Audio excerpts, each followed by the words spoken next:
Ahora sí ya puedes darle clic a grabar, Manuel.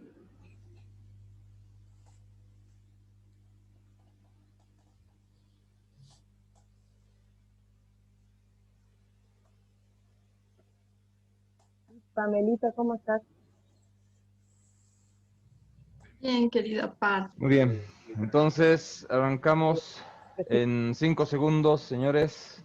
Voy a silenciar los micrófonos y luego voy a mantener el control de quienes quieran hablar. Por favor, en el chat me ponen la solicitud de la palabra.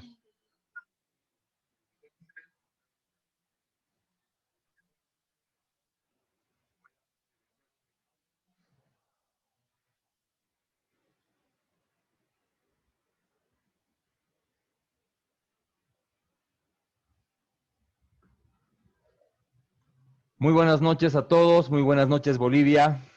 Una vez más, Red Democrática Soberana se hace presente en las redes sociales, esta vez con otro de nuestros conversatorios, a los que ya estamos cada vez más habituados, para tratar temas de interés general, de interés público, principalmente de la realidad que estamos atravesando los bolivianos, tanto en estos tiempos de pandemia como en nuestra política, pasando momentos, tiempos que quizá nunca en nuestra historia hemos vivido. Y es un momento muy importante para Red Democrática Soberana el poder contar con invitados que puedan hacer análisis políticos, análisis de la realidad actual, para informar a todos nuestros compatriotas, a todas las personas que nos siguen, porque consideramos en Red Democrática Soberana que la educación, la información, el buen pensar son columnas importantes para construir una nación que nunca más pueda ser engañada o que pueda ser manipulada como en tiempos pasados. Hoy tenemos un gran invitado, un personaje que por primera vez está con nosotros desde la hermana República de la Argentina. Quiero presentarles a ustedes al señor Manuel Guzmán. Manuel, mucho gusto tenerte con nosotros. Buenas noches, Marco. Es un gusto para mí también. Buenas noches para toda la gente de redes. Realmente un gusto estar con ustedes. Me siento muy honrado y muy agradecido de su invitación a compartir y conversar con ustedes esta noche. Manuel es terapeuta infantil, coordinador de una plataforma virtual de instrucción para adultos en juego infantil denominada Touré Inteligencia Lúdica. Además, es periodista, entrevistador y militante político. Ha sido ponente en el primer Congreso Internacional del Tiempo Libre y Recreación en Buenos Aires y ha dado charlas y cursos en Argentina, México y Perú. Desde su plataforma periodística La Ancha Avenida del Medio, ese es el nombre, aborda la realidad desde una mirada justicialista, buscando posiciones libres, justas y soberanas, entendiendo que nadie se realiza en una comunidad que no se realiza y que ninguna comunidad se realiza sin el respeto a los derechos individuales como parte constitutiva de sí misma. Palabras de nuestro invitado Manuel Guzmán. Manuel, con esa introducción te doy la palabra para que des inicio a este conversatorio. Bueno, muchas gracias. Sí, esa es una expresión de alguna manera adaptada de una expresión del cliente general Juan Domingo Perón, quien habla de que una comunidad, nadie se realiza en una comunidad que no se realiza. Bueno, es un gusto para mí estar hoy acá.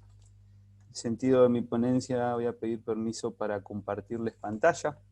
Tiene que ver con generar una mirada de un nacionalismo para los pueblos iberoamericanos que nos permita dar respuesta a lo que acontece en la actualidad política internacional y del cual la pandemia es de alguna manera parte de sus efectos.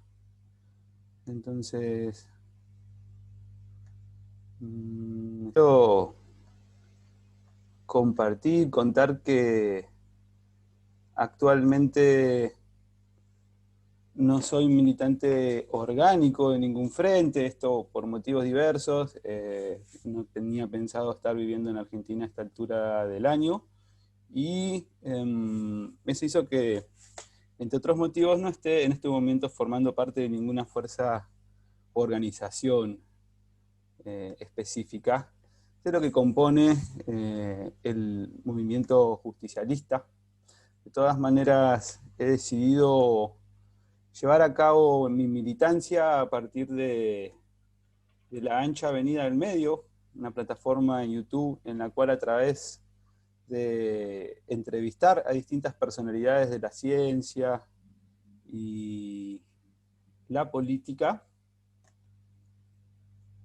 pretendo expresar mi posición en tanto y en cuanto es compartida con otras personas de la escena. Para el día de hoy se me ocurrió por título hablar del surgimiento del nacionalismo iberoamericano como respuesta política en tiempos de pandemia. A lo largo de la exposición espero ir dando cuenta de opiniones o posiciones que se encuentran relativamente o suficientemente bien acompañada por otras personas, es decir, están consensuadas, otras que por ahí tengan un consenso menor, y en algunas ocasiones hablaré de tesis o posiciones mías. En cada uno de estos casos voy a dar cuenta de si esto se trata de una posición personal, de una posición empuja o pequeña, o si son ideas ampliamente compartidas, conforme yo entiendo y leo el panorama actual. En este sentido, para poder entender y hablar del valor que tiene y pensar un nacionalismo de los pueblos iberoamericanos en el contexto actual, es necesario también hablar de una fuerza que se opone, a la cual he decidido ponerle por nombre para esta ocasión el enemigo globalista, y sobre el cual vamos a hacer algunas referencias en relación a su génesis, a su estado actual y de alguna manera a los objetivos que se plantea este actor político internacional al que he denominado globalismo. La pulsión nacionalista y el Estado empresario es el segundo momento de la charla en el cual espero desarrollar cómo entiendo el desarrollo de la concepción nacionalista del ser nacional y cómo se ha ido expresando en la historia. Por último, la cultura globalista y el surgimiento, ahora sí, del iberoamericanismo como una respuesta libre, justa y soberana para construir en función de lo que acontece. Por enemigo globalista refiero a, y creo que esto es de amplio consenso, hay muchos autores que se pueden seguir, y de hecho el término globalismo aparece hoy en la escena internacional, incluso en boca de presidentes y de figuras de alto renombre. Refiere a alguna organización de capitales privados, es decir, una organización privada que detenta una fortuna mayor. Por ejemplo, las 10 mayores empresas de Occidente tienen un valor de capitalización mayor que todo el PBI de Iberoamérica por un año. Entonces, se trata de un conglomerado privado, empresarial, que ha ocupado posiciones estratégicas en la producción, en la distribución de bienes y de servicios. Esto es tanto materiales, intelectuales y financieros, haciendo especial hincapié en el desarrollo de la actividad financiera. Y la propiedad de los territorios estratégicos dentro de cada nación.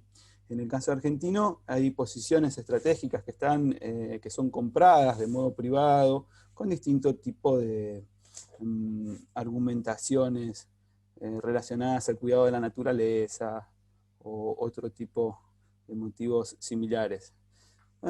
Por poner algún origen histórico, de alguna manera mitológico, se puede decir que se habla de cierta nobleza negra, entendiéndola como cierto grupo de capitales muy antiguos que se dedican desde la Edad Media incluso al préstamo de dinero, siempre a posiciones poderosas como son reyes y grandes empresas. que se destinaban al comercio marítimo. Para el comienzo, o sea, en el caso argentino, este desarrollo del globalismo como entidad privada con apetencias mundiales se ha ido estableciendo, se ha ido consolidando de alguna manera por olas.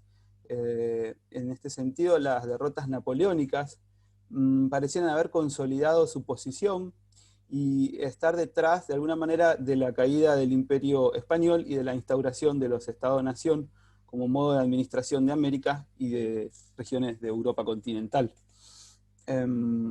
Hay un consenso significativo en este sentido, tanto en autores modernos, sin ser yo una persona licenciada en historia. Por ejemplo, se encuentra en muchos historiadores modernos, por ejemplo, Patricio Long, donde se puede, incluso el general Juan Domingo Perón expresa, hay videos donde él cuenta y habla de la influencia de la masonería en la independencia o en las gestas iberoamericanas, en las gestas americanas. Entonces él va a hablar que desde el comienzo de la independencia de los pueblos americanos, por lo menos en los territorios que van a ser Argentina, se pueden ver dos líneas, una que tiene un interés por generar una alianza estratégica con Inglaterra, que tiene que ver con el comercio, y por otro lado una posición de un corte más nacionalista que busca el desarrollo mediante vectores endógenos y la construcción de alianzas que no lleven por eje central o como interlocutor necesario a Inglaterra o sus colonias posteriormente devenidas en naciones independientes. Luego de la derrota de Napoleón, se sucede la desintegración del Imperio Español, y luego se puede ver, ya durante esta instancia, el Virreinato del Río de la Plata recibe dos invasiones inglesas, en las cuales estaban compuestas por barcos con milicias y barcos con materias producidas en Inglaterra que venían destinadas al comercio, con lo cual uno puede ya ir viendo desde temprana edad, ya desde el virreinato, cómo hay un interés británico por penetrar comercialmente en estas tierras primeramente. La primera foto tiene que ver con la defensa que realizan los criollos en la ciudad de Buenos Aires, y la segunda, si bien representa a la batalla de Obligado, me interesaba en esta ocasión ponerla por la referencia a los barcos, ya que lo importante de la invasión inglesa eran los barcos cargados de mercadería. El objetivo central de venir a ocupar territorios era desarrollar su imperio comercial en ese momento. Con el surgimiento de los Estados-nación, se puede ver cómo proliferan los intereses británicos, o en este momento todavía no se puede hablar de un globalismo como se lo entiende hoy en día. Sin embargo, acá en este mapa de Argentina, del entramado ferroviario de 1914, podemos ver cómo todo el entramado ferroviario apunta hacia tres grandes centros, que son Bahía Blanca al sur, la ciudad de Buenos Aires y el puerto de Rosario, porque la intervención de capitales o de empresas, de empresas extranjeras como vectores de desarrollo de una comunidad, inevitablemente buscan perpetrar o consolidar los intereses de la sociedad de la cual vienen o a la cual pertenecen. Entonces no era pensable o no era esperable que Inglaterra generara un desarrollo ferroviario en Argentina que fuera valioso para el desarrollo endógeno de la nación. Entonces acá podemos ver cómo el entramado ferroviario da cuenta de eso, está pensado, construido y llevado a cabo para extraer las riquezas del territorio y enviarlas hacia Inglaterra, y para traer las mercaderías ya producidas, elaboradas, y vertirlas a través del comercio sobre nuestros territorios. Hay una segunda ola que produce cambios cuantitativos en estos sectores privados que detentan una gran cantidad de poder comercial y financiero, que surge luego de la finalización de la Segunda Guerra Mundial, en esos años, primero con el pacto de Bretton Woods y luego en los años sucesivos con las distintas cartas fundantes de distintas organizaciones. Podemos ver cómo primero con el Bretton Woods se crea el Fondo Monetario Internacional, el Banco Mundial y la Organización Mundial de Comercio, generando así un marco de regulación internacional que está construido por los ganadores, los sectores ganadores de la Segunda Guerra Mundial, los sectores ganadores en términos económicos y financieros de la Segunda Guerra Mundial corresponden al mundo anglosajón en primer término.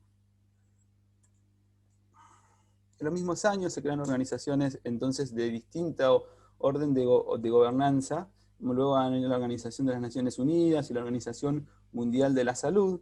Estas organizaciones no necesariamente fueron desde sus orígenes funcionales a este conglomerado de intereses privados que operan hoy en el mundo con apetencias globalistas, pero sí se ve la mano de ellos en su origen, y cómo actualmente ya en estas instancias no hay lugar para nadie más que ellos en las sillas donde se toman las decisiones. Finalmente, con la ruptura del patrón oro, porque si algo es importante destacar de esta ola y el pacto de Bretton Woods es que se establece al dólar, todavía basado o sostenido por el patrón oro, como moneda de intercambio global. Unos años más tarde, 30 años más tarde, van a romper este patrón oro, dándole así separando la emisión de la moneda de su respaldo en oro. Se comienza un proceso de emisión que da por consecuencia la concentración de las empresas y las estructuras productivas en pocas manos. A esto se debe y se conocen esos cuadros que hablan de la concentración de la riqueza en pocas manos. Esta forma circular que vemos acá con forma de alguna manera de átomo, es el esquema de las personas, las principales personas que se reúnen en el grupo o en el club de Bilderberg, donde se reúnen y se toman decisiones a puertas cerradas. Todo este número de representantes empresariales de estos conglomerados financieros y económicos, y aquí podemos ver cómo el número de empresas y el entramado de red que generan es realmente grande.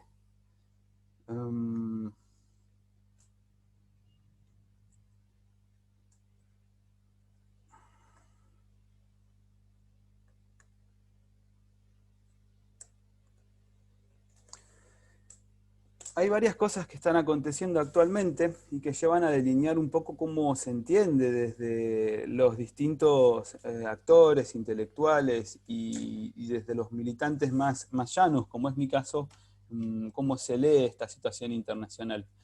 Con 7.000 millones de personas, la gobernanza global y la ocupación de los territorios se vuelve muy inestable, constantemente nacen nuevos núcleos de acumulación autárquicos, genuinos de riqueza, y los procesos políticos y culturales genuinos pueden poner de alguna manera en disputa este proceso de autoridad, de construcción de autoridad de orden privado y con apetencias globales que pareciera estar llevándose adelante. Para eso se han desarrollado ciertos objetivos muy específicos que ahora voy a pasar a explicar un poco más. Y al que cuando hacía estas placas fue rápido porque tenía ganas de presentarme, sino por cuestiones de agenda hasta dentro de muchas semanas no podíamos volver a coordinar y no quería dejarla pasar la oportunidad de estar acá. Pero actualmente hay desarrollos tecnológicos que son bastante complejos y que hacen que 7.000 millones de personas realmente sean demasiadas en el mundo. En este orden de cosas, la robótica, si bien se pensó que per se era capaz de reemplazar, como tantas otras veces generó esta fantasía de que podía reemplazar el trabajo humano, en realidad lo que se encontró es que por ahí no es tan así. Sin embargo, en la combinación con la inteligencia artificial, se reduce significativamente la necesidad del trabajo humano. Es decir, obviamente el trabajo humano sigue estando detrás, pero en proporciones de alguna manera menores, y el trabajo que genera el sostenimiento de este tipo de desarrollos tecnológicos no es un desarrollo, no es una posición laboral que mucha gente esté capacitada para cumplir. Entonces empieza a ocurrir por distintos factores que el mundo puede ser operado con un bajo número de humanos de forma muy eficiente, y esto está generando una situación de conflictividad social que está de alguna manera cada vez más en ebullición. Es una tesis muy compartida también por todos,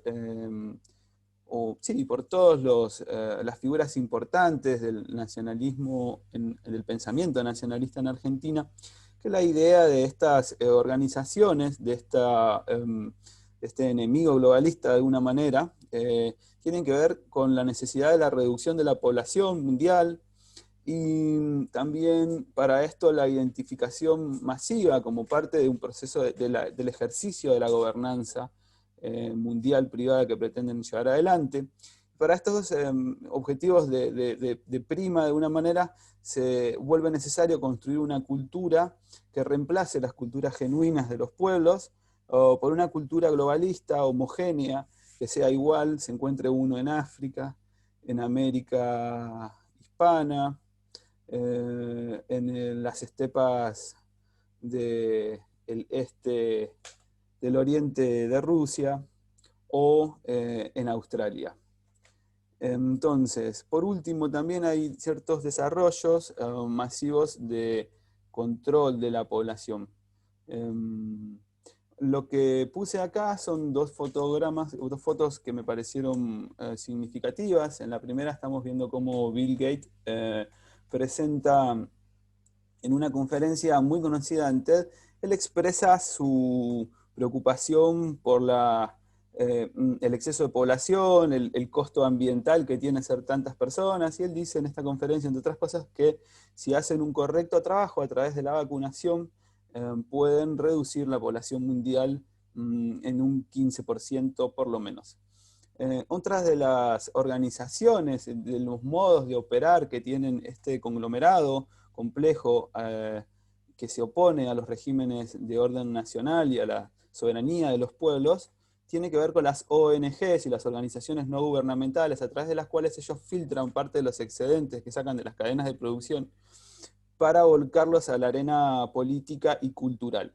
En el caso de la IPPF, la International Planned Parenthood Federation, se trata de una clínica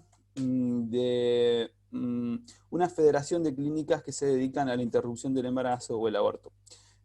Ahora quiero adelantar que para como yo entiendo el nacionalismo, lo que tiene que ver con los desafíos que se presentan dentro del nacionalismo, y esto sí es una tesis de alguna manera personal o no tan difundida, es importante poder tener respuestas que integren de alguna manera las demandas ajenas.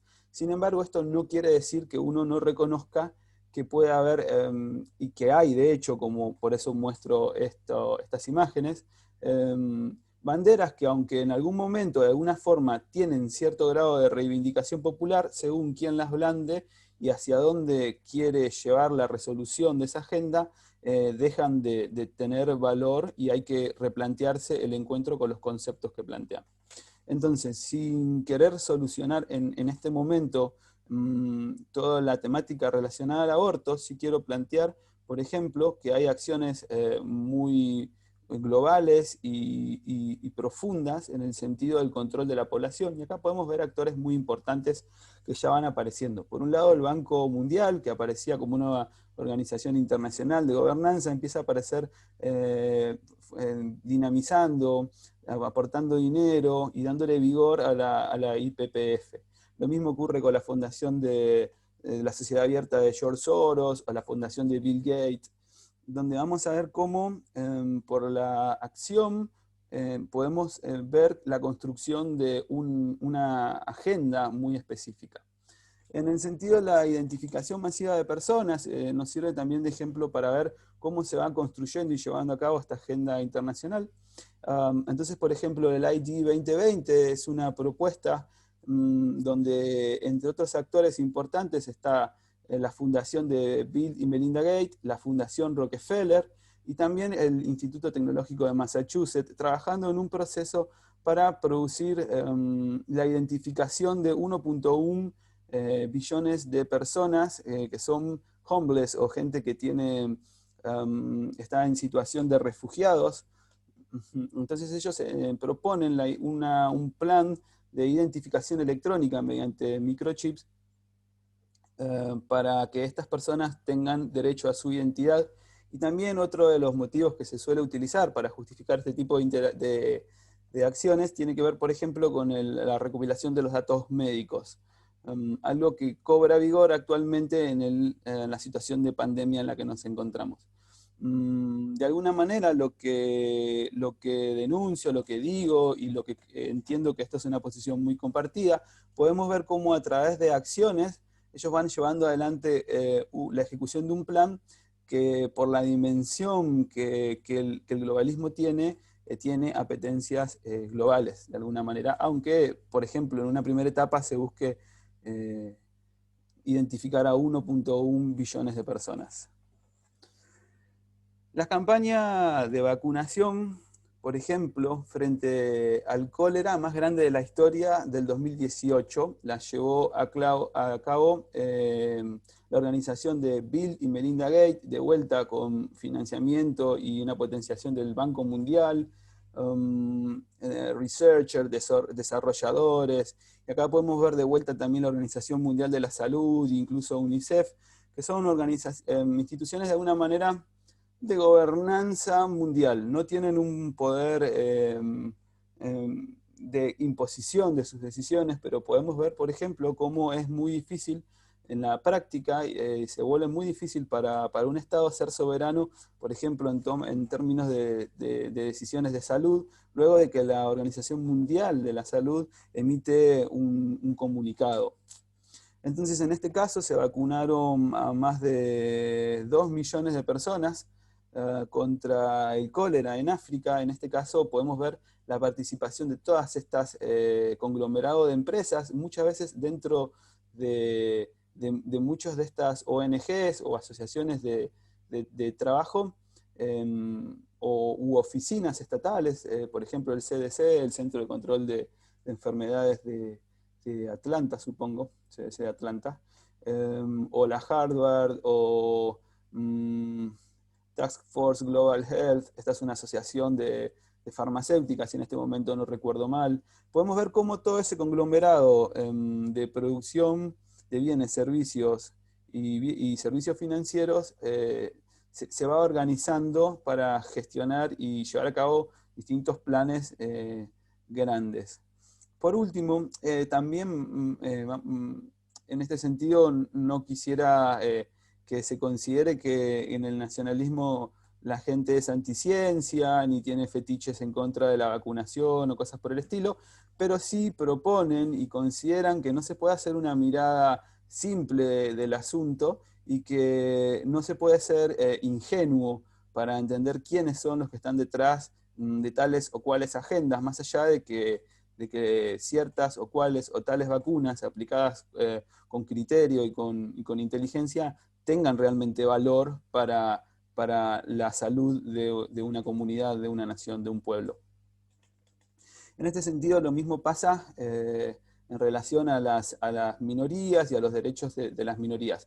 Más adelante en la charla voy a plantear mi tesis acerca de cómo se puede unir y hacer lugar en una sociedad organizada a las minorías, pero eso no quiere decir que cualquier cosa esté bien. En este sentido, el globalismo genera, mueve agenda. Por eso estas imágenes, por ejemplo, muestran a la ONU, y también hay otras de la Organización Mundial de la Salud, donde podemos ver el orgullo de ser trans, cómo van a ir, crean 20 centros de hormonización para niños trans. Entonces empieza a generar a través de ciertas banderas una agenda con políticas reales de Estado, que van a terminar siendo políticas de Estado, que no tienen nada que ver con las decisiones soberanas de un pueblo, y esto más allá de que parte de la sociedad acompañe o que estas causas de alguna manera tengan cierto asidero en lo real, se las termina desproporcionando y utilizando para justificar cosas que de otro modo no se podrían llevar a cabo. Por ejemplo, el gobierno quita 240 millones a defensa y seguridad y los asigna a políticas de género, igualdad y diversidad. El problema de Argentina es que Argentina tiene parte de su territorio ocupado por potencia extranjera, Inglaterra, más allá de bases militares que están ahí por acuerdo con otras naciones, y entonces Argentina tiene hipótesis de conflicto real que no deberían ser desatendidas. Ahora quiero mostrarles cómo el globalismo pone agenda en términos de derechos y cómo avanza sobre los derechos soberanos de los pueblos, en este caso el derecho a la patria potestad. Y antes de eso quiero saber si todo hasta acá va bien, si hay algo que corregir o todo va bien. ¿Se escucha bien? Por ahora muy bien la conexión, muy interesante la exposición que nos estás haciendo, Manuel. Y bueno, aprovecho esta pausa que hiciste para invitar a todas las personas, primero agradecerles a todos los que están presentes, que se han conectado, nos están viendo en directo por Facebook, otras personas están con nosotros aquí en la reunión de Zoom, la cual está abierta a la conexión de todos, todos son bienvenidos para poder participar. Les recomiendo, les recuerdo que tanto en el chat de la reunión Zoom como en el chat de Facebook pueden ustedes escribir sus preguntas, las cuales vamos a hacerle llegar a nuestro invitado Manuel Guzmán al final de la exposición en un ciclo de preguntas que va a ser la segunda parte de este conversatorio. Estimado Manuel, adelante por favor. Vamos Está muy entonces. interesante la exposición. Gracias. Bien, me alegro. Bueno, entonces, en este caso vamos a ver cómo la agenda que se marca desde el exterior, por ejemplo, acá podemos ver el pañuelo verde del movimiento por el aborto libre, gratuito y seguro. Podemos ver acá las posiciones de la teoría trans y la teoría LGTBIQ. Y el problema de estas teorías, más allá de que uno tenga que construir posiciones integradoras, vuelvo a decirlo, y hay que pensarlo, y que por un lado pareciera, en esto quiero hablar, hacer mención a Roxana Kramer, creo estar diciendo bien su nombre, ella es argentina, tiene un proyecto que se llama Feminismo Científico, es una mujer con varios títulos universitarios. Entonces ella plantea cierta base orgánica en la transexualidad que tiene que ver con cómo es hormonizado el feto durante el embarazo. La influencia de hormonas puede hacer que un cerebro se masculinice o se feminice, y con eso un montón de comportamientos y posiciones. Entonces el problema, por ejemplo, que hay es que también existen ciertos compuestos químicos que están en el plástico y que son como enmascaradores, funcionan, operan en el interior del organismo casi como hormonas, disruptores hormonales. Y los disruptores hormonales se ha visto que en este momento están vertidos por todo el mundo y afectan no solo a los humanos, sino están afectando a todas las especies, todas las especies animales, cambiando la dimensión de los órganos, atrofiando la genitalidad, modificando las relaciones hormonales en todas las especies. Así que podría haber cierta relación, por otro lado, entre la contaminación ambiental y el desarrollo de los fetos humanos. Esto sin querer faltar el respeto a la gente que viva la transexualidad. Pero bueno, desde una cosa es tener un respeto y encontrar ciertos necesarios instrumentos estatales para garantizar la vida armoniosa, porque la comunidad tiene que respetar más una comunidad organizada y una comunidad que busca justicia social, como vamos a ver un poquito más adelante. No puede ser motivo para cualquier cosa, y en este contexto se avanza con uno de los criterios más importantes, que es que lo privado es político. Esta es una discusión que hoy en día las compañeras están dando. Hay que decir que el hecho de que uno encuentre que el globalismo defiende estas posiciones no quiere decir que todo lo que digan esté mal o que no haya lógica en nada de eso. Entonces, lejos de esto, por ejemplo, algunas compañeras, como es el caso de Romina Rocha, ella también es una persona que se filia en el peronismo y de un desarrollo y una producción cultural importante, explica que no es lo mismo hablar de machismo que hablar de patriarcado, que tiene incumbencias diferentes, y bueno, hay un montón de matizaciones teóricas que tienen resonancias prácticas que terminan llevándose a la práctica. En este caso lo que quiero mostrarles es a una legisladora, Mara Brauer. Ella es legisladora nacional actualmente, fue ya también antes diputada, fue subsecretaria de Educación en el gobierno de la Ciudad de Buenos Aires entre el 2006 y el 2007. Es una persona ligada a la educación, ha presentado leyes y se considera feminista y defiende, promueve esta agenda. Y bueno, esto es lo que decía. Obviamente que no alcanza el 1% o el 2% en la planta pública, no alcanza. Tiene un valor importante, da puesto de trabajo, tiene un valor simbólico, pero tiene que ser una ley integral. Tenemos que tomar la mejor de cada una de las leyes para tener una política pública que acompañe la escolaridad de las niñas trans, que acompañe a las familias para sostener estos procesos y también para intervenir sobre las familias. Sabemos que las familias también violan los derechos humanos y que el Estado debe intervenir en lo privado. Sabemos las feministas que lo personal y político y lo privado es responsabilidad, el control de los derechos a través de la vida privada es responsabilidad del Estado. Entonces, como pueden ver, esta señora considera que la vida privada está bajo la incumbencia y la órbita del Estado. Ella considera que en defensa de las niñas trans debe ser puesta en tela de juicio seriamente la patria potestad, poniéndola en un estado de relativismo respecto de la autopercepción del niño de 4, 5, 6 años sobre su sexualidad. Claro que esto en el contexto de leyes que también vienen, leyes de educación integral como es el caso argentino, que también vienen diseñadas del mismo centro de pensamientos donde esta persona recibió el concepto, la idea de que lo personal es político y donde se van desarrollando este marco ideológico, nosotros lo vemos como una expresión de alta peligrosidad para el desarrollo sano de un pueblo soberano. Entonces este video lo tomé de Manuel, una... disculpa Sí, la interrupción. El audio del video no se escuchó muy bien. Si nos pudieras, por favor, pasar el enlace para que sí, las personas que estén interesadas puedan verlo directamente en el YouTube. vamos a hacer una cosita. Voy a... ¿O tienes compartido el sonido? Creo que no tengo compartido el sonido. Podemos Aunque sí, me hacerlo... parece que escuchamos el audio por tu micrófono nada más. Ah, entonces, dame un segundo que necesito... O si me pasas el enlace, yo lo puedo compartir el video.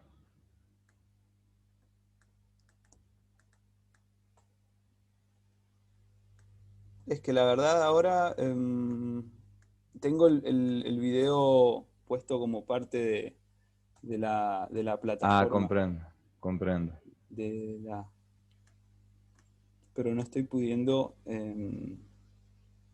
agrandar. Bueno, entonces, si nos puedes hacer un resumen de lo que Entonces, lo dice las que esta personas. legisladora dice es que es responsabilidad del Estado velar por los derechos de los niños transexuales. Es decir, que en el contexto de la escuela primaria, en el contexto del jardín, es responsabilidad del Estado velar porque se respeten los derechos de los niños trans. ¿Respecto de quién? De su familia. Es decir, que se llega al extremo de proponer y de mover una agenda que busca directamente poner en tela de juicio la patria potestad por motivos tan anticientíficos y tan poco demostrados como son las teorías del LGTBIQ. En este sentido, Pablo Muñoz tiene un libro que se llama Atrapado en el cuerpo equivocado, y él cuenta el caso de una provincia de Canadá, donde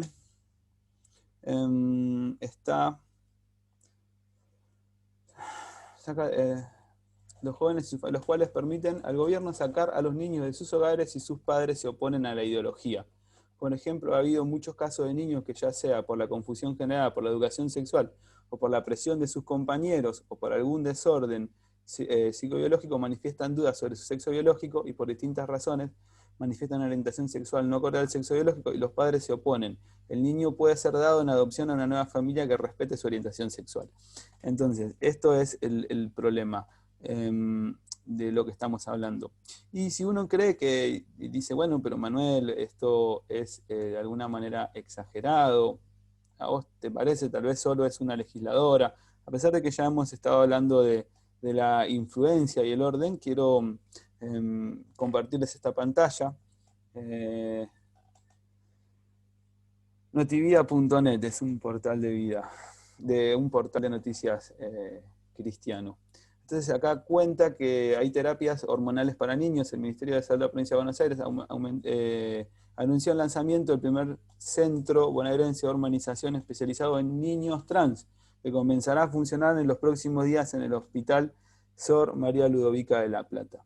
Lo que quiero contar con esto, decir, es que son agendas que están movidas desde afuera y que no respetan necesariamente la discusión que tienen las bases sobre el tema. Entonces, esto, en mi posición personal, esto no es igual, no es algo compartido por todos. Yo tengo una posición liberal para la cultura y para la vida privada, y no creo que lo privado sea político. Pero bueno, hay cierto consenso en que hay agendas motorizadas en este sentido. Como hablábamos, una de las sociedades o de las organizaciones, las ONGs más importantes, es la Sociedad Abierta, la Open Society de George Soros, quien es de alguna manera el actor más importante que ha tenido el globalismo desde que Henry Kissinger se retira.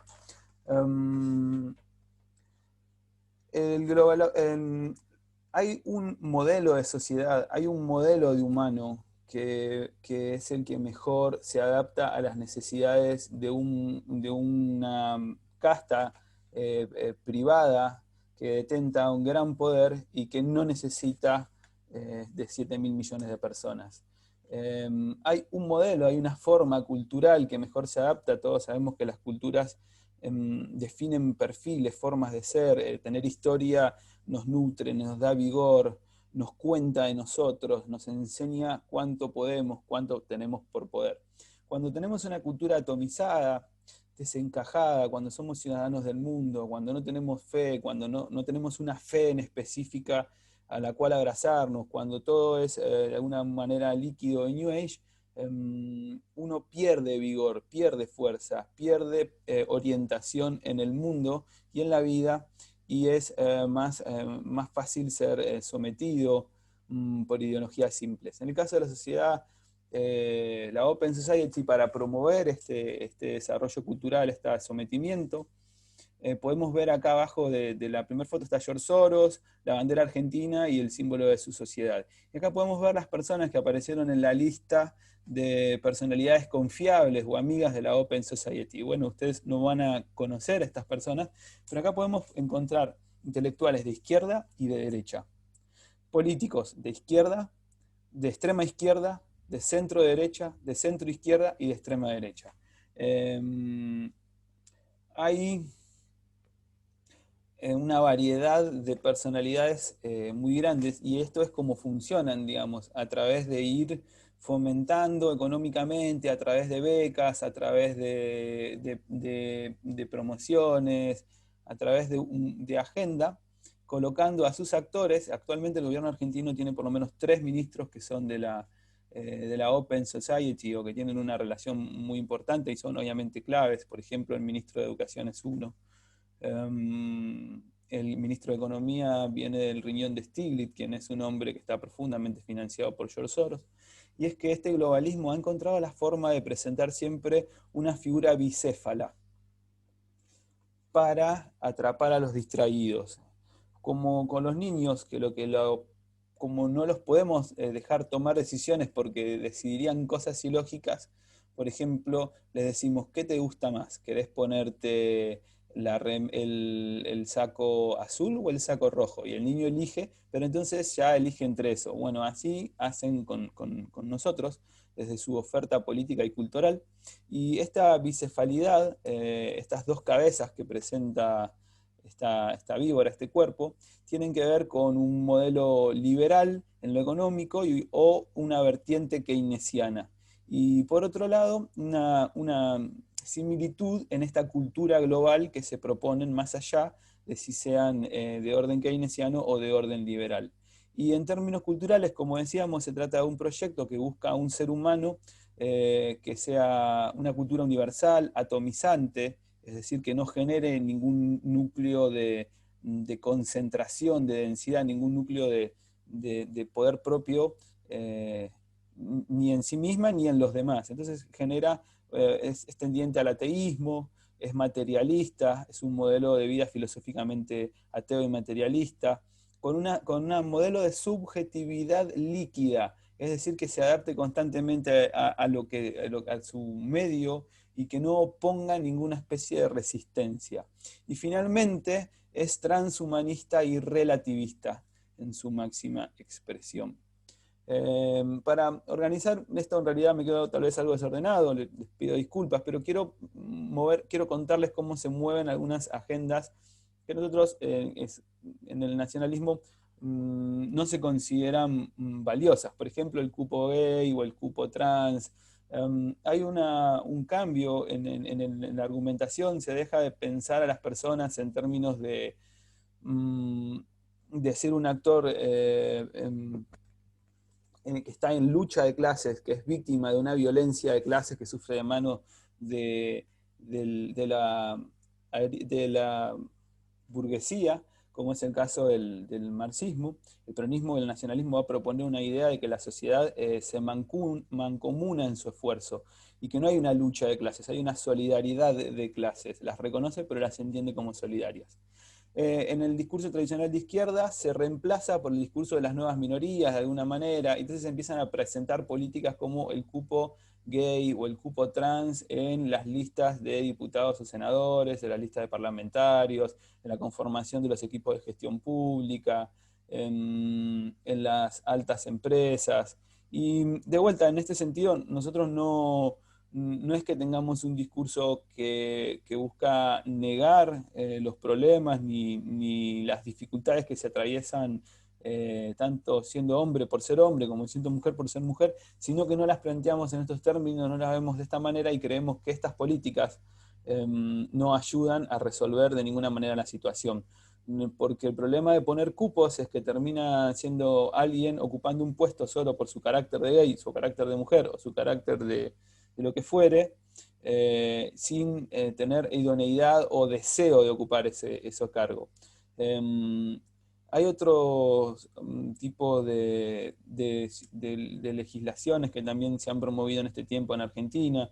Por ejemplo, algo que se ve con bastante preocupación es el proceso vacunatorio, porque hay como ya fuimos viendo, una cierta relación muy entreverada, de mucha relación muy íntima entre las empresas farmacéuticas y y las organizaciones de gobernanza global, si se quiere, es decir, la ONU, la Organización Mundial de la Salud. En el caso argentino, por ejemplo, actualmente se aplican 26 vacunas en 24 meses a los chicos.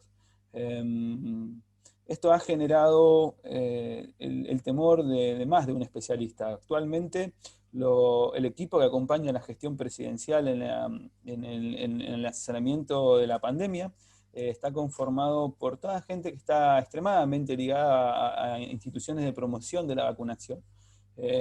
Todo tipo de vacunas, la de la gripe. Creo que amerita cierta revisión, algunas relaciones y cómo nos interpretamos por ejemplo, la influencia del globalismo dentro de la salud, porque no queda para nada por afuera. Y vuelvo a decir, con esto no es mi intención ser antivacunas ni anticiencia. Tengo en mi canal de entrevistas el agrado de haber entrevistado al representante general del Sindicato de Farmacéuticos y Bioquímicos, una persona que es licenciada en bioquímica y que tiene un doctorado en biología. También he entrevistado, por ejemplo, a la inmunóloga Roxana Bruno. Ella es licenciada en bioquímica, ella es doctora en inmunología, con un postdoctorado en Alemania en inmunología y otro postdoctorado en España. Y ellos presentan cierto temor, sobre todo por lo que denominan las vacunas nuevas y los efectos que pueden tener luego de 1 o 2 años. Otro de las cuestiones que vemos es la imposición del lenguaje inclusivo. Y acá podemos ver de vuelta cómo hay un divorcio entre esta agenda que se promueve y el pueblo. La utilización de la letra E, por ejemplo, en Argentina, no es lo que primeramente o intuitivamente se entendería, que es un neologismo que busca incorporar hombres y mujeres dentro de una única expresión. No, porque se dice todos, todas y todes, haciendo referencia a la gente que se autopercibe se autopercibe de un modo diferente a como su biología lo indica y que incluso pueden llegar a tener hasta la capacidad de fluctuar. Como todo esto realmente es demasiado novedoso, no tiene realmente mucho acervo científico, pero bueno, acá podemos ver cómo esto se promueve. Y ahora sí, pasamos a la segunda parte, donde podemos empezar a hablar de lo que yo elegí llamar la pulsión nacionalista y el Estado empresario.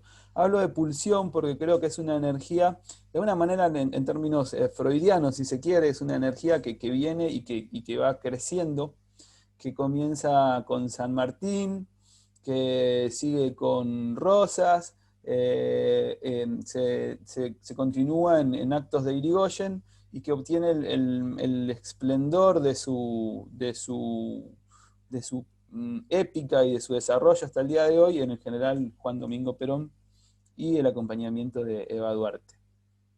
¿Por qué decimos por qué elijo pensar que la gesta patriótica comienza en San Martín? Bueno, he elegido llamar a esto la pulsión nacionalista y el Estado empresario, porque quiero hacer hincapié principalmente en la relación del nacionalismo y la organización del Estado, porque esto es lo que permite el ejercicio concreto luego de la política y que ordena generar políticas y planes y programas.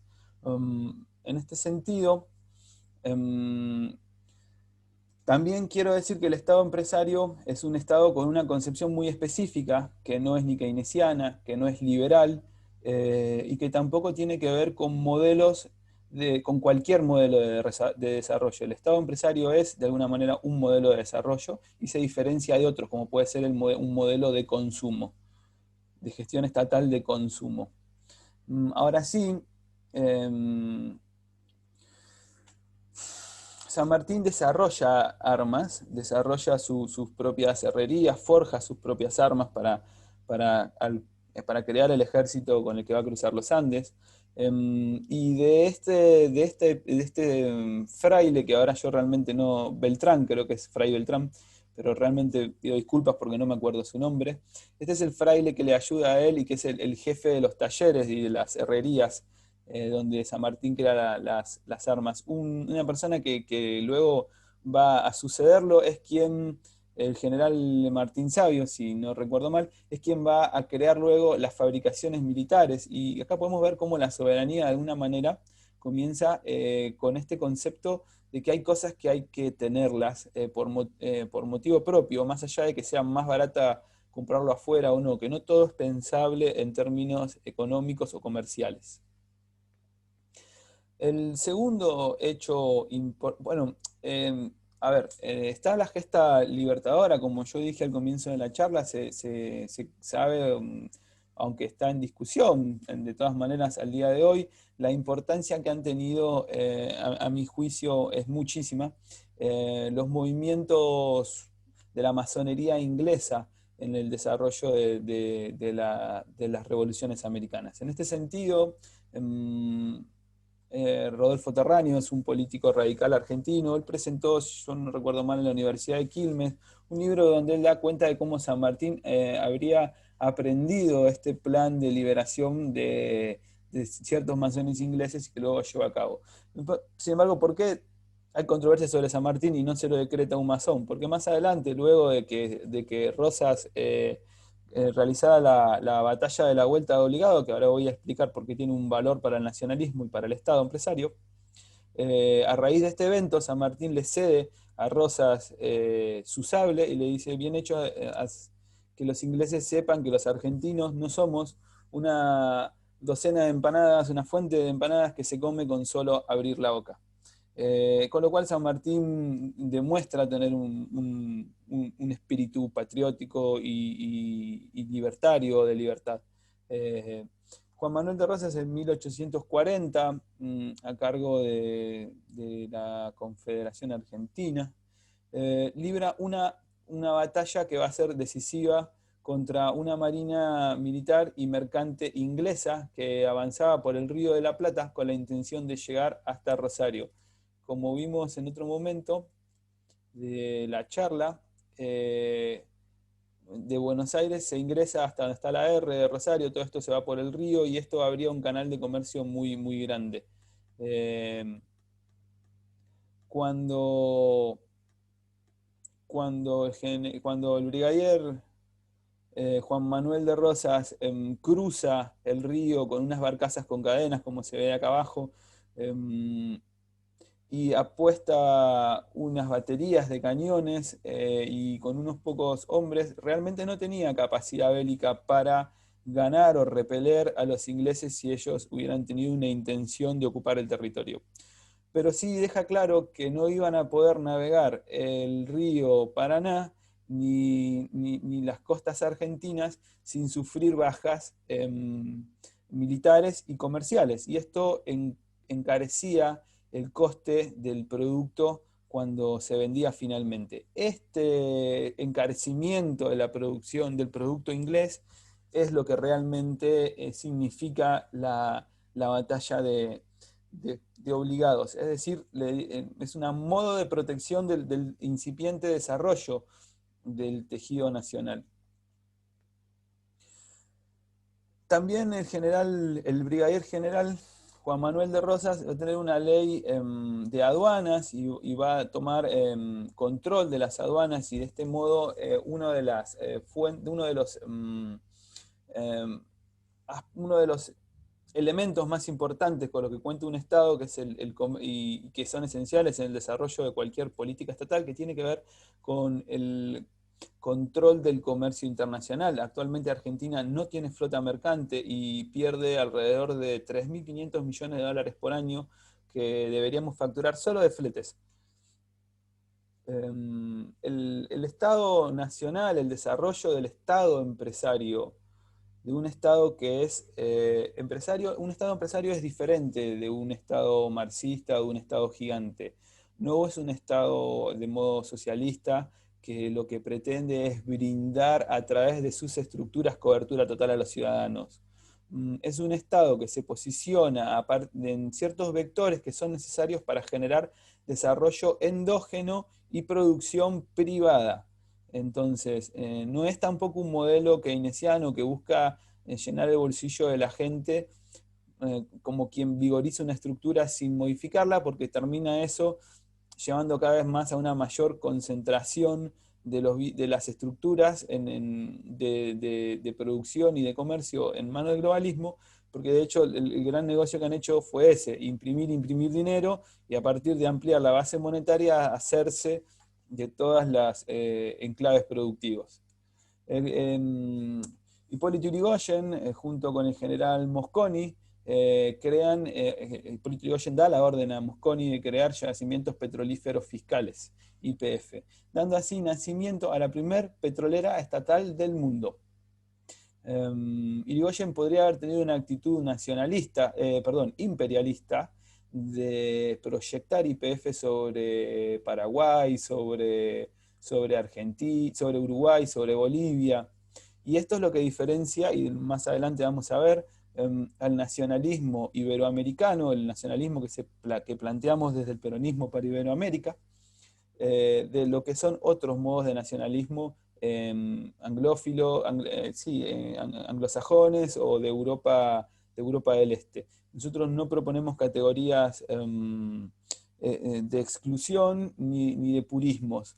Entonces, ni somos imperialistas, es un nacionalismo de paz y amor para los pueblos del mundo. Entonces, Yrigoyen, en esta comprensión, lo que hace es mandar al general Mosconi a que promueva en cada patria hermana el desarrollo de una estatal petrolífera genuina, y así ayuda a la construcción de yacimientos petrolíferos bolivianos y de Pemex en el caso mexicano, y no estoy seguro, pero creo que también de PDVSA. Y aquí ya va tomando forma verdaderamente el Estado empresario moderno, y el nacionalismo llega a quien va a ser hasta ahora su máximo exponente en el pueblo argentino, que es el general Juan Domingo Perón. Yo he elegido esta foto donde el general ríe, pícaro, y del otro lado Churchill, quien realizó la siguiente promesa hacia el general del pueblo argentino. Él dijo: la caída del tirano Perón en Argentina es la mejor reparación al orgullo del imperio, y tiene para mí tanta importancia como la victoria de la Segunda Guerra Mundial, y las fuerzas del imperio inglés no le darán tregua, cuartel ni descanso en vida, ni tampoco después de muerto. Y hay quienes consideran que se debe a la masonería inglesa, son ellos quienes están detrás de la profanación a la tumba del general y el corte que realizaron en ambas manos para robárselas, en un acto esotérico. Bueno, en grandes rasgos el nacionalismo de Perón, en términos estratégicos, tuvo que ver con la nacionalización de la banca, tuvo que ver con la construcción de instituciones para el intercambio que operaban en el marco del Banco Central, y acá ya podemos ver por el año 42 van a entrar en vigor todas estas organizaciones de gobernanza global, y entonces tener control de las exportaciones, de los flujos de moneda, y es realmente importante. Ni hablar hoy en día del caso argentino, que tiene un banco central que carece de dólares, y muchas veces no se entiende, esto lo explica muy bien Guillermo Moreno, que los dólares son para una nación un insumo más de la producción. No tener dólares para los intercambios es como no tener energía eléctrica, si uno no es productor de energía. ¿Por qué? Porque no puede pagar los insumos que necesita para hacer funcionar su economía, así de simple.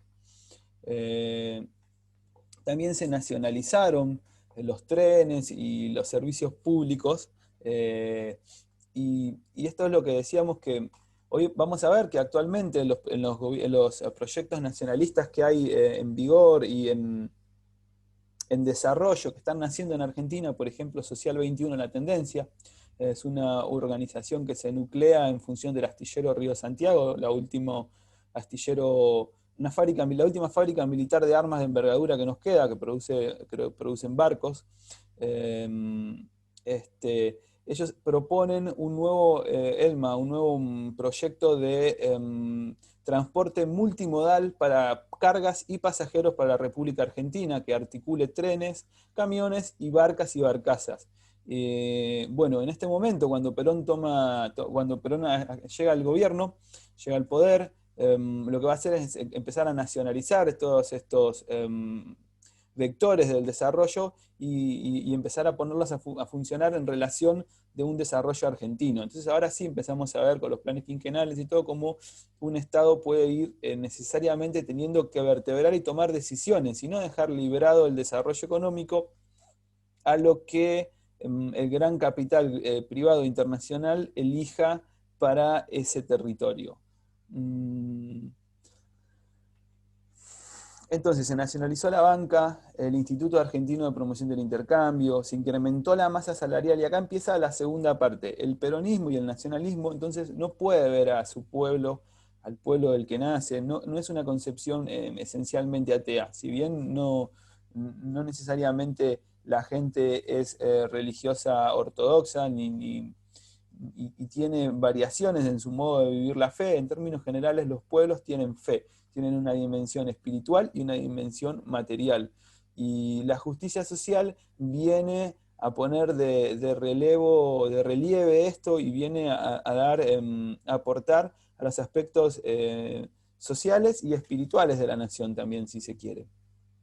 En el caso del peronismo, entonces, no es solo el nacionalismo en términos de defensa del territorio y de la gestión de los recursos, sino que también tiene que ver con generar una revolución al interior de la comunidad, es decir, a la hora de distribuir las ganancias, de mejorar la calidad de vida de las personas, que realmente la soberanía devenga en bienestar social. Entonces se regulan derechos laborales, convenios colectivos de trabajo, vacaciones, sindicatos, educación pública, jubilaciones estatales, el voto femenino, el divorcio. Y acá podemos ver también cómo el justicialismo, por esta necesidad de ser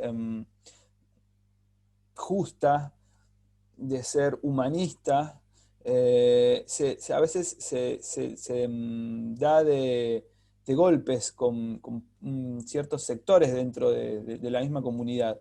Entonces, por ejemplo, el voto femenino, el divorcio, la patria potestad compartida son de alguna manera comparables a ciertos reclamos que hoy presentaba como globalistas y que bien decía que tienen una relación con las bases, con el pueblo real, y que eso hay que saber atenderlo. En el caso del peronismo, esto es, y este es un poco el sentido porque yo elegí la ancha avenida del medio como modo de nombrar a mi canal, y tiene que ver con que lo que se busca es generar un consenso, y en ese acuerdo grande, en esa ancha avenida donde todos tenemos que estar, necesariamente tenemos que resignar cosas. No está tan mal que solo nos toque resignar posiciones morales, sobre todo cuando no nos afectan en nuestra vida personal. ¿Qué fue lo que pasó?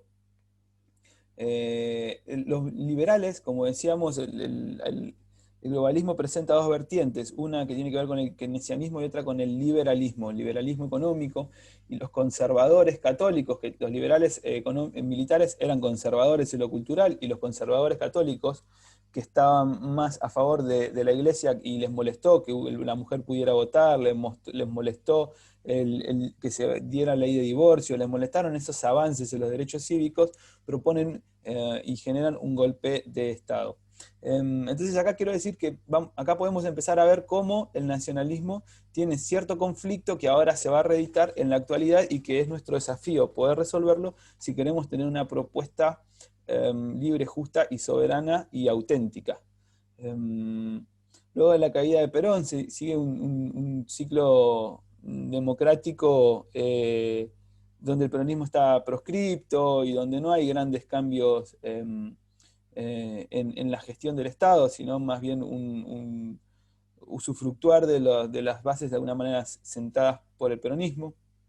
Luego vuelve el general Perón, tiene un breve gobierno, muere, su mujer es derrocada y comienza la segunda etapa, la etapa de decadencia más profunda, con el golpe cívico-militar de 1976, del cual solo vamos a rescatar la gesta de Malvinas, esto es muy importante porque la gesta malvinense data desde 1830, cuando son tomadas las islas, y este es un suceso más. Y bueno, al día de hoy a veces olvidamos que Inglaterra tiene una base militar en estas islas, con un poder de fuego capaz de tocar Córdoba y obviamente desarrolla una influencia a través de empresas, de diplomáticos y de servicios de inteligencia que obviamente abarcan todo el territorio argentino. Y por otro lado, el mar argentino propone 200.000 millones de dólares al año de ganancias que se nos filtran. La producción del continente sobre el nivel del mar es de algo de 150.000 millones al año. Perdemos casi más del doble de nuestro patrimonio, y eso se va en regalías, en parte que cobra el gobierno inglés a los pesqueros de todo el mundo por venir a usar nuestras aguas, y eso es lo que le permite sostener hace económicamente rentable la ocupación de Malvinas. Todos estos análisis, entre otras cosas, se los debemos a la gente de Social 21 La Tendencia, de quien voy a hablar a continuación, en un ratito. Luego del golpe militar viene un proceso democrático principalmente signado por la entrega, el saqueo, el fracaso y la mentira. Acá podemos ver en términos, vamos a hacer una mención aparte para Néstor Kirchner y para algo de lo que llevó adelante Cristina, pero vamos a comenzar por el principio. Primero Alfonsín, quien presentó un gobierno de corte socialdemócrata y una economía que voló por el aire. Ya con el gobierno militar comienza un proceso de endeudamiento violento de la patria que va a llevar a la situación actual.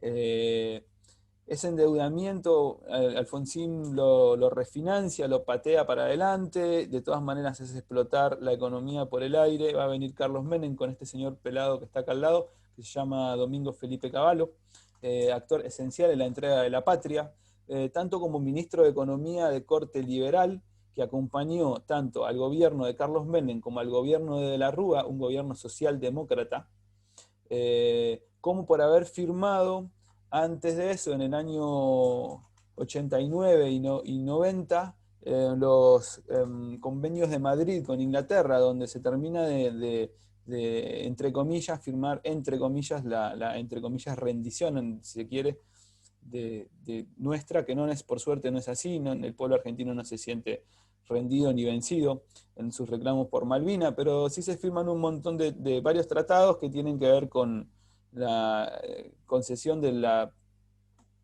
territorio marítimo de alguna manera a los ingleses.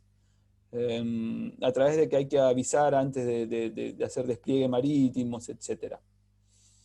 Néstor Carlos Kirchner va a presentar una particularidad importante en este contexto. Él contó con buenos valores internacionales, y antes de él, en el gobierno de transición, se realizó una evaluación, creo que del 200 o del 300%, lo cual le da el marco para ordenar los números. Néstor Kirchner lo que va a hacer es una política de excedentes en la recaudación tributaria y de balanza comercial positiva. Con estos balances gemelos, además positivos y gemelos, se garantizó que crezca el sector privado en la torta del comercio sin reducir el estatal. Es decir, no generó un achique del Estado, pero dio las capacidades para que la economía privada se desarrolle. El problema es que por ahí no fueron tocados todos los vectores, y lo que continuó fue un modelo de distribución de las riquezas, pero sin generar vectores de desarrollo. Y entonces esto colapsó 8 años más adelante. Pero bueno, por 8 años, por un poco más, por 10 años, la década ganada, se generó cierto proceso que no tenía la calidad de los anteriores, pero se generó cierto proceso tendiente a mejorar. Lo empezó Néstor, Cristina lo terminó y lo enterró, porque finalmente no quedó nada de eso. Macri agrega 150.000 millones de dólares a la deuda pública, que Alberto Fernández y Cristina Kirchner aceptan al momento de renegociar la deuda, y esta es nuestra situación actual. Actualmente yo encuentro 3 actores, y ya estamos llegando al final de la presentación, 3 actores que me parece son valiosos en la nueva construcción del nacionalismo argentino. El Partido Peronista actualmente está de una manera virtualmente cerrado, y todos los que los peronistas, de alguna manera que se denominan doctrinarios o gente más afín a un modelo de gobernanza como se planteó durante el peronismo, con soberanía, con libertad económica y justicia social, se sienten excluidos del actual gobierno y estamos de alguna forma sin organizaciones que permitan nuclearnos. Eso no quiere decir que esto no vaya a ocurrir de cara sobre todo a las elecciones parlamentarias que vienen el año entrante. El astillero Río Santiago, como dije, es la principal fábrica de armamento de la Argentina, produce buques. Tienen un proyecto sobre el cual ustedes les recomiendo en algún momento ponerse en contacto con gente que les puedan contar como un modelo de Estado empresario basado en este caso en la producción del astillero, puede poner de pie una región o una nación, porque a través de la calidad que tiene la producción internacional de buques, uno puede vertebrar un entramado de empresas privadas que de otro modo no se generaría, y no es lo mismo. Entonces el astillero propone, por otro lado, como un plan un plan comercial o de desarrollo, la producción de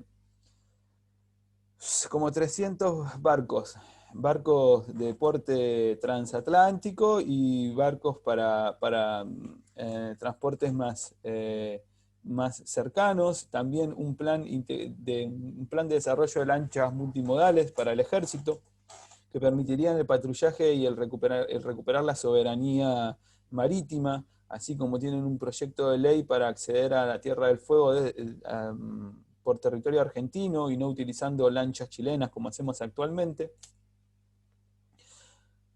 Y también un proyecto integral de logística que permite el desarrollo y el transporte de las mercaderías, porque para que podamos comerciar con Bolivia, podamos comerciar con Paraguay, podamos comerciar con Uruguay, podamos comerciar con Brasil y podamos comerciar con Chile, necesitamos tener una dinámica de logística que nos permita hacerlo. Y para eso hay que tomar las riendas, porque si no, cuando las empresas internacionales se ocupan de la logística, lo hacen con el modelo del tren inglés. Finalmente les voy a presentar 3 referentes que para mí son los que miro con más entusiasmo, con los cuales de alguna manera puedo decir que sigo o acompaño, si bien no formo parte de ninguna agrupación orgánica en este momento. El más conocido, el más viejo, el militante de más trayectoria es Guillermo Moreno. Él fue secretario de Comercio durante 10 años, durante la década ganada, y además de ser un economista con una especialización en relaciones internacionales, es quien tiene el mejor discurso, el discurso mejor articulado para entender la economía argentina en este momento. Guillermo propone un nacionalismo de paz y amor para los pueblos del mundo, con categorías de inclusión, y no con categorías xenófobas como fue el caso europeo, y propone pensar un modelo de desarrollo que sea que incorpore a todos los argentinos, que no deje un ejército de pobreza de reserva. Entonces nosotros no nos permitimos pensar en la pobreza estructural, no comprendemos ese concepto, no lo tomamos. Para nosotros la pobreza siempre es pasajera, es circunstancial. Y para que esto pueda ser así, entran en conflicto distintos modelos respecto de cómo generar un Estado desarrollado.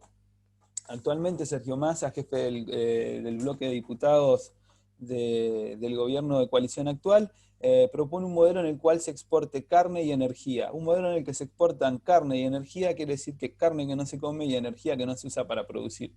Entonces, es un modelo con el cual se paga la deuda a costa de sacarle la energía y la comida al pueblo trabajador argentino. La estrategia de una economía, además de estar ligada al Estado empresario, una economía peronista, justicialista, lo que busca es abaratar los costos de vida del trabajo para que el trabajo no sea el costo del desarrollo. Entonces se propone una ley de alquiler de tierras, porque en Argentina tenemos el problema de la oligarquía terrateniente, que encarece alrededor de un 12 a un 15% el precio final de toda la producción por el costo que cobran por alquilar sus tierras. Y eso repercute en los alimentos, y entonces bajando el precio de los alimentos, bajando el precio de la energía o manteniéndolos en una relación con una ganancia por encima de los costos, permite generar y tener vectores de desarrollo. Entonces, Moreno propone, habla, piensa de una economía de costos y no de precios. No mira los precios al mercado. Él mira, conoce, comprende los costos de producción de su economía para comprender cuáles son los marcos de ganancia, los márgenes de ganancia que son razonables y cuáles dejan de serlo, a partir de qué momento y por qué. Santiago Cuño es otro referente del peronismo más joven. Él propone actualmente la vuelta a una confederación argentina, abandonando la vieja república. Esto tiene que ver con cierta cuestión de república, cierto olor a república fallida que hay en el aire, y bueno, cómo hacer un restaurar del ser nacional y de la vivencia nacional. Los conflictos que tenemos hoy en día tienen que ver con qué es el ser nacional. El justicialismo es una doctrina que no se postula, decía el general, se deduce. ¿Se deduce de dónde? Del ser nacional, del pueblo. Y acá esto lo agrego yo porque no recuerdo la expresión correcta. Creo que es trabajador, pero sí es humanista y cristiano además. Entonces, ¿qué es lo que quiero decir? El nacionalismo como ser, como ente cultural de la que formamos parte, de la que nos nutrimos, se deduce de nosotros. ¿Y qué es lo que pasa con los pueblos? Los pueblos cambian, los pueblos tienen distintos momentos. Entonces esto hay que ponerlo en vigor ahora para no caer en conceptos o concepciones que sean demasiado conservadoras. De la hispanidad a la concepción iberoamericana, lo que quiero decir primero es invitarlos a pensar, este es un mapa, la Argentina en color rojo es una Argentina incompleta, la Argentina del centro es la verdadera Argentina, tiene casi una extensión como de 1/3 de su territorio en la Antártida, además de los mares. Si pensamos a la Argentina inserta dentro de lo que fue el hispanismo, que es un manto conector, como un tendido cultural que podríamos resucitar en este momento y frente a esta concepción globalista, podemos ver cómo nuestro manto llega hasta la Antártida. Y acá vemos la importancia estratégica de la Antártida y de Argentina para la Antártida, porque si vemos, Oceanía está casi a 3 veces o 4 la distancia que está Argentina. Lo mismo pasa con Nueva Zelanda, con Australia, y lo mismo pasa con el sur de África. Somos el lugar que tiene el acceso casi exclusivo a la Antártida. Entonces, hay que tener mucha atención para no perder esa posición estratégica que se hace a partir de perder el territorio, literalmente. ¿Qué es lo que pasa actualmente? Esto. Estamos siendo infiltrados por movimientos que lo que buscan es la escisión territorial. Los mapuches que buscan la ruptura de Argentina y Chile, el caso de la provincia de Mendoza, que busca ser un país independiente, y qué es lo que nosotros respondemos de alguna manera, que la génesis de los pueblos tiene que ver con las mutaciones, con el ocupar, el desocupar territorios, con el encuentro. Entonces reivindicar este nacionalismo, este derecho a una nación ancestral, es de alguna manera se riñe con la realidad del mundo entero a lo largo de toda su historia. Y cuando vemos acá en el centro de la porción de territorio que piden ocupar, realmente uno se da cuenta que esto no tiene sentido, no puede venir de un pueblo que genuinamente es un territorio riquísimo, bioceánico, que corta la patria al medio, que se lleva oro, que se lleva petróleo, que se lleva tierras productivas, todo para 250.000 personas. Claramente el interés de este es un interés operado por fraccionar el territorio argentino para llevarse las zonas más importantes y dejarlas libres de población y de ejercicio de soberanía. Por último, en el mapamundi verde tenemos el mundo hispano, pero si miramos en el lado azul tenemos el mundo iberoamericano, sumando Brasil y Portugal. Y ahora nos queda un mundo enorme, del mismo tamaño que lo es en proporción de habitantes China o la India. Hablamos de más de 1.200 millones de personas. Somos una comunidad enorme, un mercado enorme, una capacidad importantísima para proyectarnos y beneficiarnos siempre que volvamos a mirarnos y a reconocernos como lo que somos, parte de pueblos que supieron ser uno en algún momento de la historia. Los desafíos culturales que se plantea o que tiene que atravesar el nacionalismo tienen que ver con esto. Hay un bagaje que permita la soberanía política, la libertad económica y la justicia social. Actualmente los sectores culturales conservadores se encuentran fuera del interés globalista. Hace un momento Perón fue derrocado por los conservadores. Hoy una moral conservadora, una moral cristiana está por fuera del interés globalista.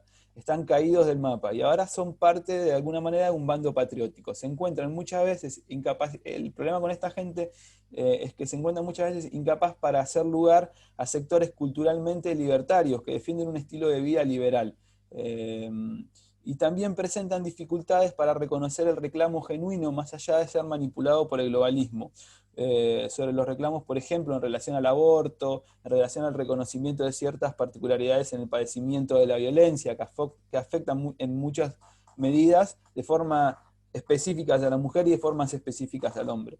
Entonces, ¿cómo ir uniéndonos con este pueblo, con esta gente, con estos intereses y entender que no siempre es el globalismo lo que está detrás? Son los desafíos que tenemos los que buscamos generar una patria libre, justa y soberana para la Argentina, para Iberoamérica y para los pueblos del mundo. Muchas gracias.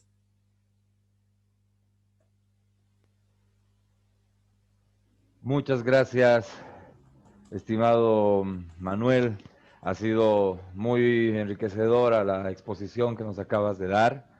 Y ahora, bueno, vamos a pasar a nuestro ciclo de preguntas. Recordarles a todos que pueden hacernos llegar sus preguntas por medio del chat, ya sea que estén conectados por Zoom o por la transmisión en vivo en Facebook Live. Estamos con Manuel Guzmán, desde la Argentina, entrevistador, militante político, que nos ha hecho una exposición bastante amplia, basado incluso en temas, en datos históricos, sobre lo que ha sido, es y será el nacionalismo. Más que nada orientado a la realidad en Argentina, pero también proyectado hacia todo lo que es Iberoamérica. Estimado Manuel, tenemos ya bastantes preguntas. Realmente se nota que nuestros oyentes, nuestros participantes han prestado mucha atención a tus palabras, a los temas que tú has mencionado. También tengo personas que me han pedido la palabra para poder hablar directamente contigo. Vamos